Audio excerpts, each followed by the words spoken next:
नमस्कार। मौसम सर्दी, गर्मी, बादल, बरसात सब आते और जाते रहते हैं।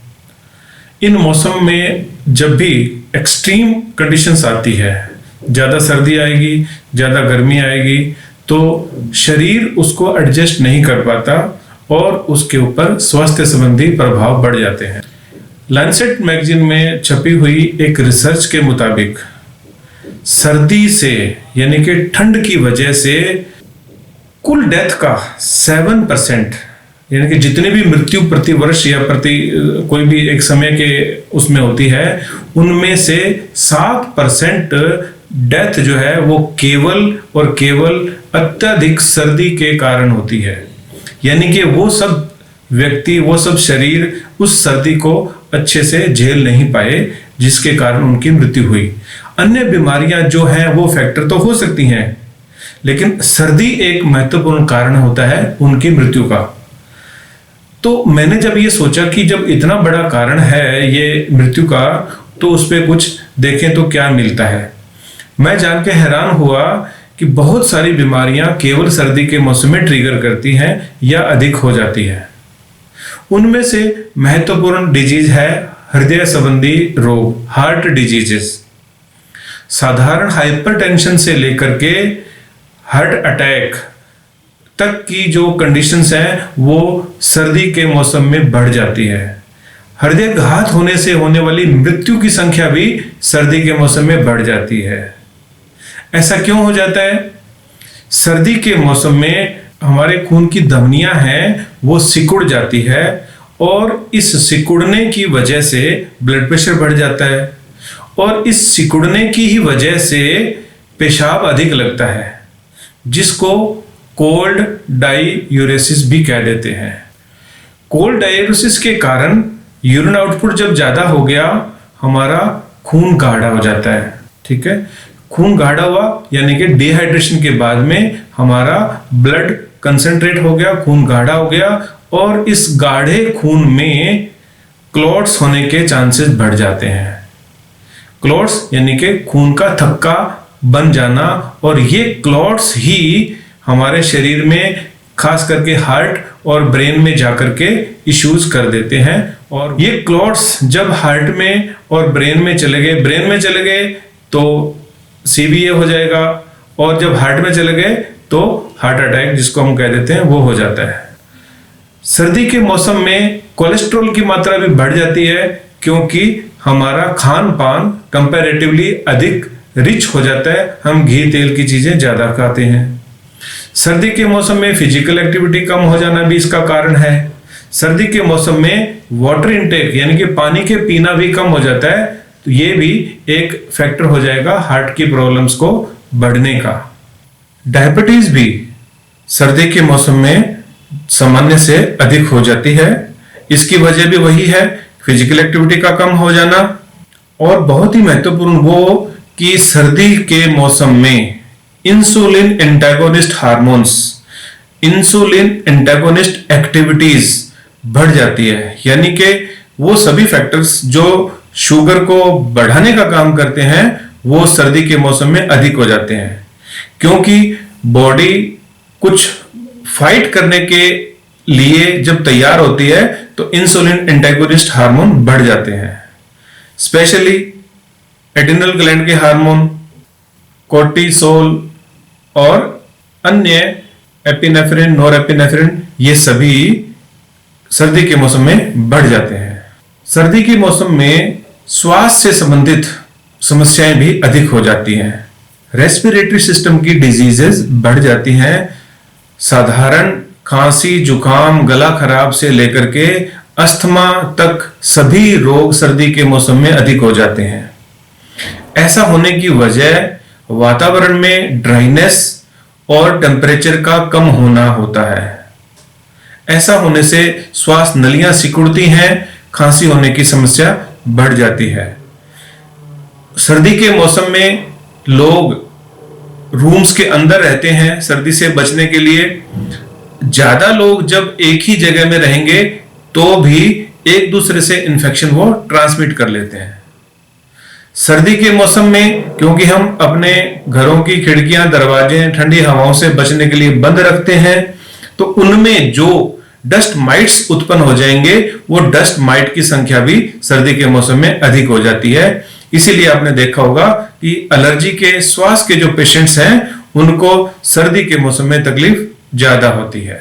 उत्तरी भारत में तो जो फॉग होती है, जो धुंध आती है, वो धुंध केवल सर्दी के कारण आ रही है ऐसा नहीं है, पोल्यूशन के कारण भी है। तो बाहर निकलेंगे तो वो पोल्यूशन भी आपको नुकसान पहुंचा सकता है। ये एक एड ऑन फैक्टर हो गया उत्तरी भारत के लोगों के लिए। सर्दी के मौसम में मेंटल हेल्थ इश्यूज भी बढ़ जाते हैं, खास करके डिप्रेशन। और डिप्रेशन भी एक खास किस्म का डिप्रेशन जिसका नाम है सीजनल अफेक्ट डिसऑर्डर, SAD। इसको विंटर ब्लू भी कहते हैं। जो SAD और विंटर ब्लू है, इसमें पेशेंट लो फील करता है, डिप्रेस्ड फील करता है, उदास रहता है। ऐसा होने की वजह दिन का छोटा होना और सन को कम देखना है। जो हैप्पीनेस हार्मोन है जिसका नाम सेरोटोनिन है, ये हार्मोन हमारी बॉडी में विंटर्स में कम सिक्रीट होता है, जिसके कारण हम लो और डिप्रेस फील कर सकते हैं। सर्दी के मौसम में जॉइंट्स और हड्डियों की मांसपेशियों के दर्द भी ज्यादा होते हैं। ऐसा होने की जो वजह है, सर्दी का मौसम टेम्परेचर तो है ही, साथ में बैरोमेट्रिक प्रेशर है, वो सर्दी के मौसम में बढ़ जाता है, जिसके कारण हमें जॉइंट्स में पेन या अर्थराइटिस के पेन बढ़ जाते हैं सर्दी के मौसम में। बदलते मौसम में viral infection, simple cough cold की जिक्र हम कर चुके हैं। इसके साथ साथ स्किन की डिजीजेस भी सर्दी के मौसम में बढ़ जाती हैं। स्किन में ड्राइनेस तो सबको होती ही है, लेकिन जो लोग एटोपिक के पेशेंट हैं, तो एटोपिक के लोगों को यानी कि एलर्जी से प्रभावित लोगों को जो एक्जिमा है वो सर्दी के मौसम में बढ़ जाएगा। एटोपिक के पेशेंट्स भी ज्यादा इच्ची फील करेंगे, उनको खुजली ज्यादा आएगी। कुछ किस्म की एलर्जीज भी जो है सर्दी के मौसम में बढ़ जाती है। एक डिजीज है जिसका नाम रेनॉल्ड्स डिजीज है। हालांकि ये स्किन की डिजीज नहीं है, डिजीज तो वास्कुलर सिस्टम की है, लेकिन हमें नजर वो स्किन पे आती है। उंगलियों के जो टिप्स हैं वो ब्लू हो जाएंगे, कोल्ड हो जाएंगे और बहुत ही इच्ची और उनमें ड्राइनेस एक्सट्रीम वाली फील होती है रेनॉल्ड्स डिजीज में। और बहुत ही अधिक हो जाने पर एकदम से नंबनेस, सुन्नपन भी उसमें आ जाता है। सर्दी के मौसम में टिप ऑफ फिंगर्स में स्पेशली इफेक्ट इसका होता है। अत्यधिक सर्दी में अगर कोई चला गया तो फोर्स्ड निप और फोर्स्ड बाइट भी हो सकता है। फोर्स्ड निप किसको बोलते हैं? जब हमारे अंगों के टिप्स, चाहे नाक का हो, कान हो, फिंगर टिप्स हो, पैरों की उंगलियां हो, टोज हो, इनमें पेलनेस आ जाती है। और ये पेलनेस अगर ज्यादा देर तक रह जाए तो कंडीशन डेवलप होती है जिसको फोर्स्ड बाइट कहते हैं। उसमें तो अंग सुन्न ही हो जाता है और इतना घातक होता है कि वो अंग मर भी सकता है, जिसे फिर एम्पुट करना पड़ता है, काटना पड़ता है। सर्दी के मौसम में जब ज्यादा देर कोई रह जाएगा या बॉडी जब कोप अप नहीं कर पाए, हाइपोथर्मिया नामक कंडीशन डेवलप हो जाती है, यानी कि बॉडी टेम्परेचर काफी नीचे चला जाता है। अगर सेंटीग्रेड से बोले तो 35 और अगर फारेनहाइट में बोले तो 94.5 के आसपास जब टेम्परेचर चला जाए तो इसको हाइपोथर्मिया कहते हैं। बॉडी रिस्पॉन्ड करना बंद कर सकती है और शॉक में जाकर के इसके बाद में डेथ भी संभव है। सर्दियों के मौसम में हम वेट गेन अधिक करते हैं। क्यों करते हैं? क्योंकि हमारी फिजिकल एक्टिविटी कम हो जाती है और खान पान हमारा ज्यादा न्यूट्रिशियस होता है सर्दी के मौसम में, इसलिए सब लोगों का वजन सर्दी के मौसम में आमतौर पर अधिक बढ़ता है। एक और सिंपल चीज, चोट लगना, इंजरीज होना, ऐंठन, स्प्रेन, क्रैम्प्स, कोई भी मसल इंजरी सर्दी के मौसम में ज्यादा होती है। क्यों होती है ज्यादा? क्योंकि हम उतना फ्रीली अपने आप को बैलेंस या डिफेंड नहीं कर पाते और इंजरी कॉमन है सर्दी के मौसम में हो जाना। यूं तो सब लोग सर्दी का अनुभव करते हैं, लेकिन कुछ लोगों को सर्दी नॉर्मल से ज्यादा फील होती है और कुछ लोगों को सर्दी कम फील होती है। तो ये पर्सनल वेरिएशन है, ये इंडिविजुअल वेरिएशन है। किसी को सर्दी कम लग सकती है, किसी को ज्यादा लग सकती है। इसमें कोई चैलेंज नहीं है कि जी आपको ठंड क्यों लग रही है या मुझे कम क्यों लग रही है, ऐसा कुछ भी नहीं है। लेकिन कुछ बीमारियां ऐसी है, अगर वो व्यक्ति को है तो उन लोगों को सर्दी ज्यादा फील होने के चांसेस रहते हैं। सिंपल, खून की कमी है तो सर्दी ज्यादा लगती है।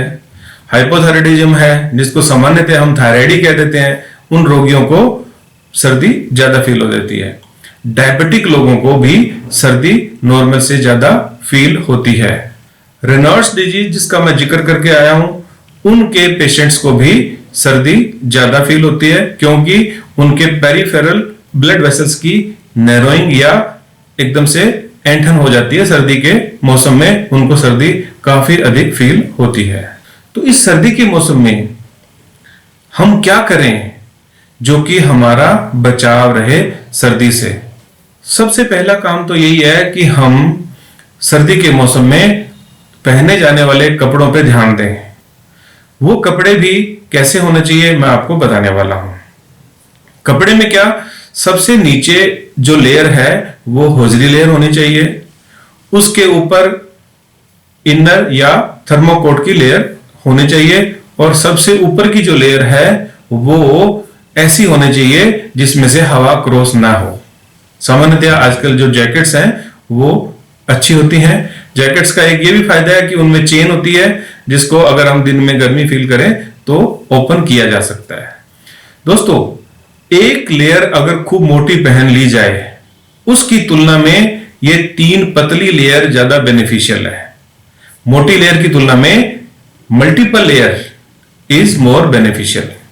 सर्दी सबको लगेगी, लेकिन छोटे बच्चे, 1 साल से कम उम्र वाले बच्चों का तो हीट रेगुलेशन या थर्मो रेगुलेटरी मैकेनिज्म डेवलप ही नहीं होता, इसलिए उनका ध्यान ज्यादा रखा जाना चाहिए।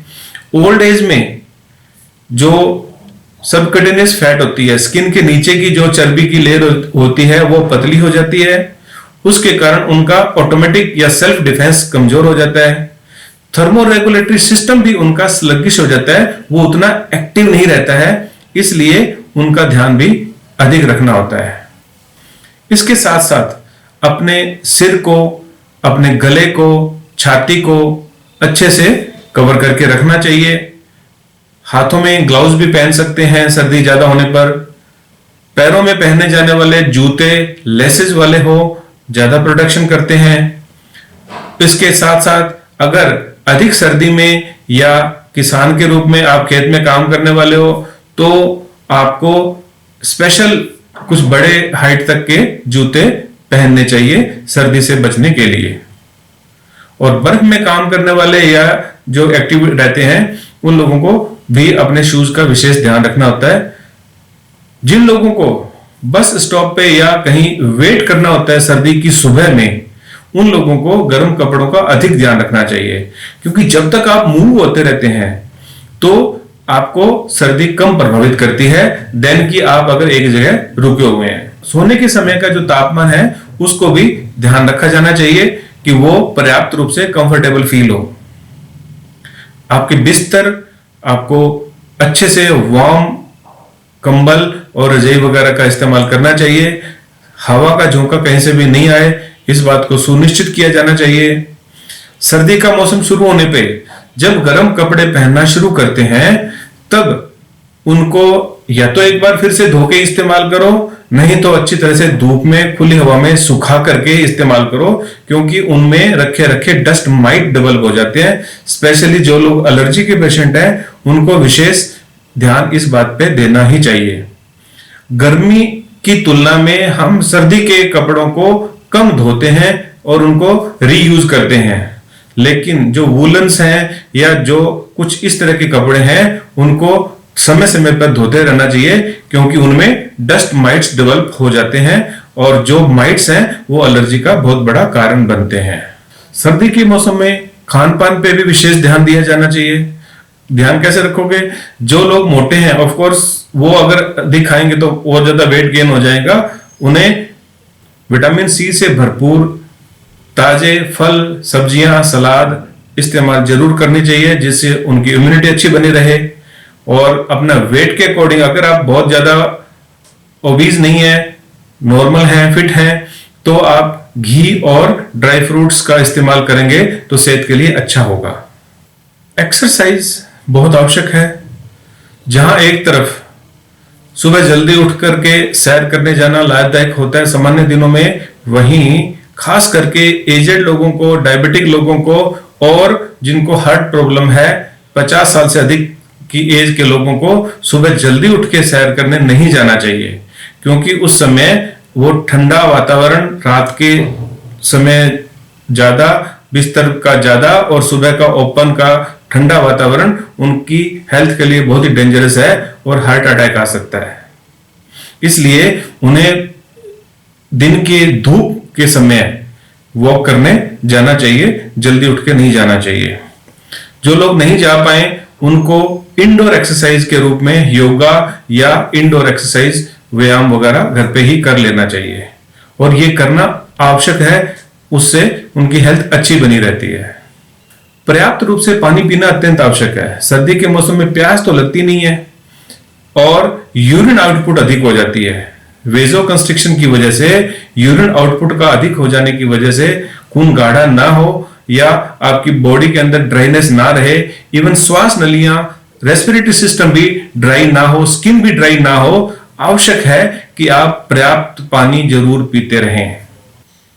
गर्म पेय भी आप पी सकते हैं, एक आध बार ग्रीन टी वगैरह ले सकते हैं। आप सूप का इस्तेमाल भी कर सकते हैं सर्दी के मौसम में। जो लोग ओबीज हैं वो लोग फास्टिंग करते हैं कि हाँ खाना नहीं खाएंगे, एक ही टाइम खाना खाएंगे। देखिए, सर्दी के मौसम में बॉडी की मेटाबॉलिक रिक्वायरमेंट अधिक हो जाने के कारण आपको फास्टिंग, लंबे टाइम की फास्टिंग नहीं करनी चाहिए। सर्दी के मौसम में जो होने वाली इलनेस है उनके लिए आपके अपने बचाव के उपाय लाभदायक तो है ही, इसके साथ में तकलीफ हो जाने पर, हेल्थ इश्यू हो जाने पर आप अगर होम्योपैथिक मेडिसिन लेते हैं तो बहुत ही कारगर होती है। मैं आपको एक एक करके होम्योपैथिक मेडिसिन का नाम बता रहा हूं जो हम सर्दी के मौसम में होने वाली तकलीफों में इस्तेमाल करते हैं। उन दवाइयों में सबसे प्रमुख दवाई है aconite napellus, belladonna, arsenic album, hepar sulph, dulcamara, rhus tox, secale cor, nux vomica, calcarea carb, graphites और सोराइनम आदि। आप सर्दी के मौसम को अगर सावधानियां रखें तो खूब एंजॉय कर सकते हैं। डरने की कोई बात नहीं है, लेकिन सावधानी रखेंगे तो ही। आप सदा खुश रहें, आप निरोग रहें, आपकी उम्र लंबी हो। इन्हीं शुभकामनाओं के साथ मैं डॉक्टर AK लाडूना आपसे विदा लेता हूं। नमस्कार, धन्यवाद।